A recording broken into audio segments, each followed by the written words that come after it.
Hi, my name is Qua'nae. I'm a junior at Holyoke High School, and today we're here at City Hall to interview the Director of Parks and Rec, Tom Reynolds. Our first question is, what is the reason that someone would contact you? People would reach out for us for contact for permits for field usage. We have community field that has picnic tables and pavilion to rent.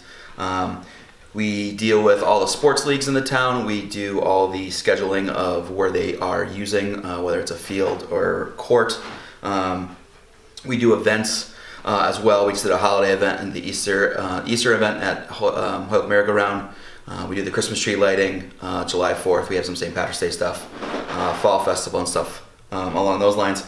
And we get calls, obviously, for stuff being in parks and stuff that may need to be cleaned up, addressed, and stuff like that. So we get a lot of calls. We are hopping into our busy season, so the phone is off the hook constantly right now, which is good because we know we're getting to the warmer weather. And I heard you say the phone is off the hook. Is the phone the best way to reach you, or are there other ways to reach this department?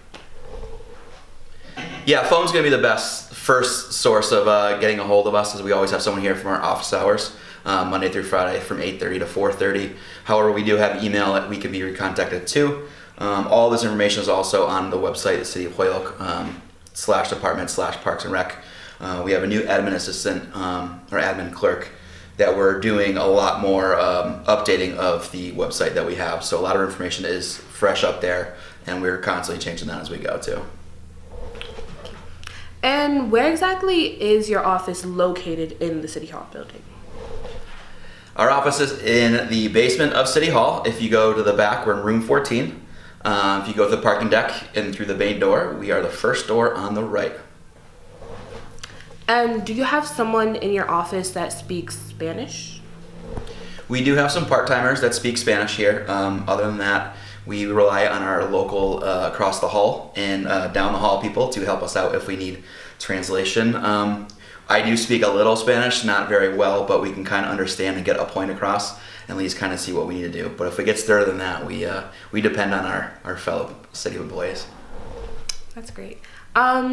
So when I'm sure you get calls of people complaining. What's one of the main complaints that you think you guys receive here?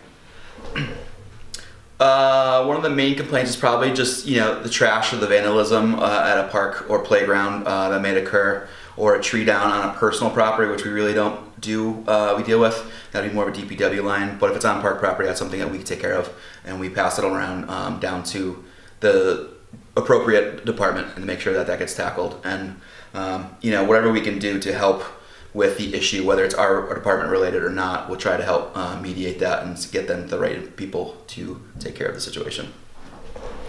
And what are the steps that you take when a complaint is made from something that's that you guys can help with? If that makes sense. It's just the common courtesy, the customer service. You hear them out. What can we do to provide it? If it's our department related or not, how can we help? We're here to provide a service to this constituents here of City of Holyoke. So if it's related to our department, we obviously want to know where, what, when, what the issue is, and then we make the appropriate calls to our grounds crew. If it's outside the park or if it's something here in the office, we'll take care of it and make sure that everyone's voice is being heard and the problem's being solved. And then following up is the big thing, knowing that it was taken into account, and then that we were diligent about working and getting whatever problem or complaint that it was get solved and make sure that people are heard.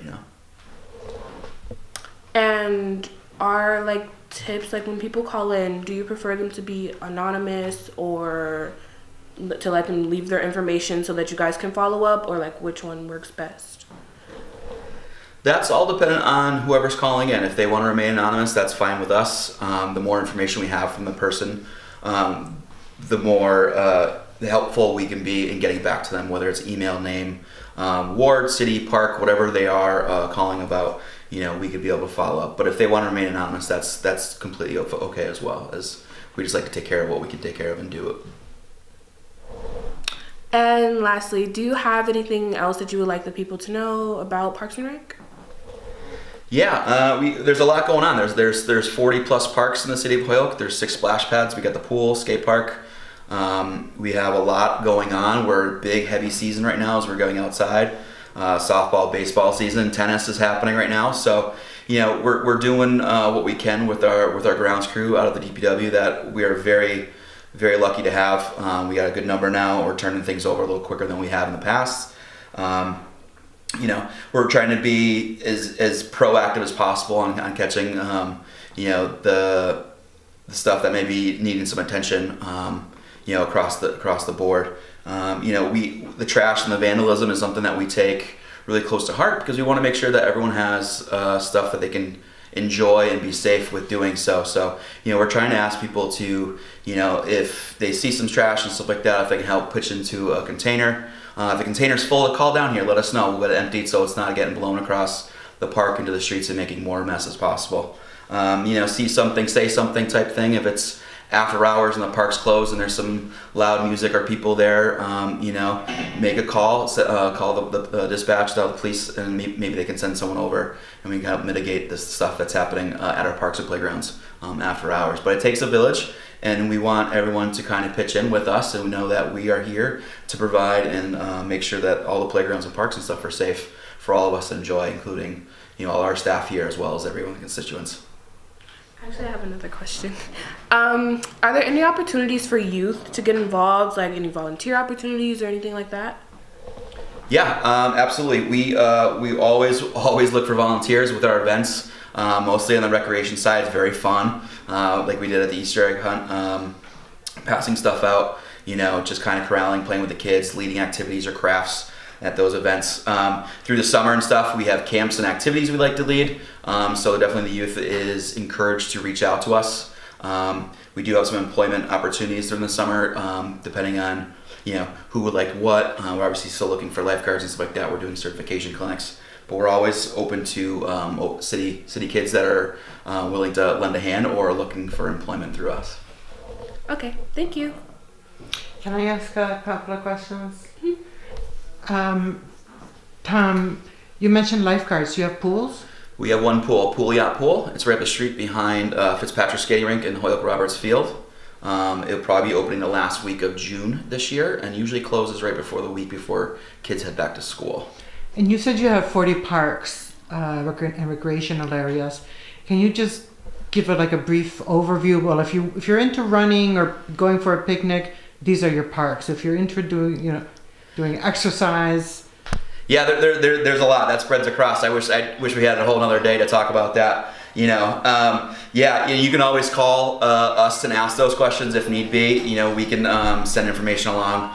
We post that stuff on the website as well. Your running stuff and trails depends on the terrain you're looking for. We have Ashley Reservoir, which is a great flat running spot. We have Mount Tom Reservation, which is very hilly, mountainous terrain. So it depends on where you are in terms of your athletic abilities, but you can walk anywhere.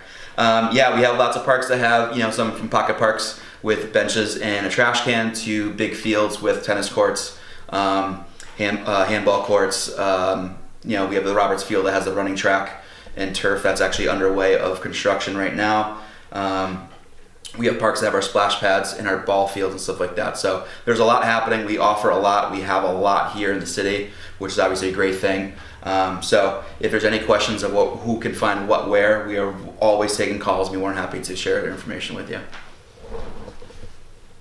Actually, I wanted to know for you, what's your favorite park to go to and why?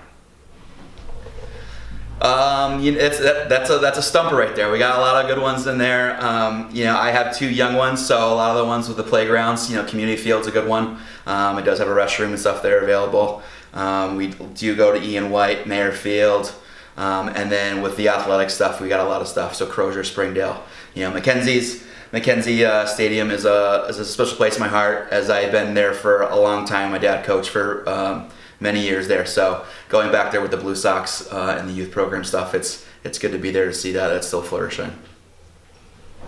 Thank you.